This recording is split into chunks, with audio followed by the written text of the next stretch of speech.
Fala turma, tudo certinho? Acabei de realizar a troca do meu botijão de gás e o que acontece? Na hora que eu fiz a troca, que eu realizei, liguei a boca, aconteceu o que? Começou a vibrar e fazer um barulho aqui, né? Vibrando muito alto. E eu quero trazer uma dica para vocês. Vocês podem ver que tá novo o registro, mas não é algo para vocês se espantar. Vou explicar o porquê. Eu vou tentar realizar o barulho mais uma vez, sendo que já gastei um pouco do gás, mas liga aí por gentileza. Liga atrás agora. Quando liga no meu caso, ó, está vibrando, ó. O barulho diminuiu, mas está vibrando, tá? Geralmente quando você aperta aqui e solta, ó, ele para, pronto.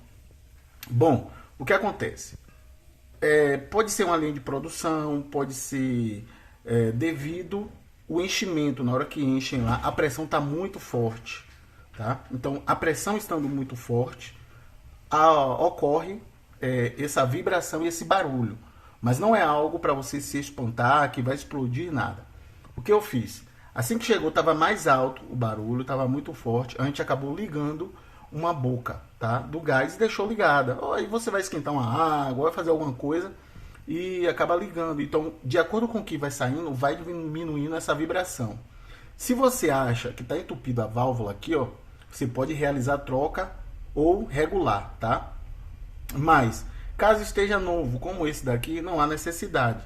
Você pode perceber que se você trocar a marca do bujão de gás, então vai sumir esse barulho, tá certo?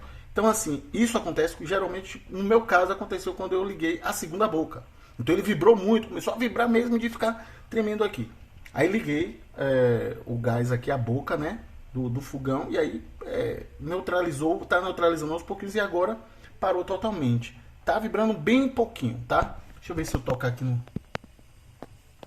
tá bem baixinho, mas de acordo com o que você vai gastando, vai diminuindo. Isso aqui é porque tá muita pressão aqui no gás, beleza? Mas não é algo para se espantar, ficar desesperado, não. Fica na paz. Caso você tenha um receio maior, quando for comprar a segunda vez, troca a marca, beleza?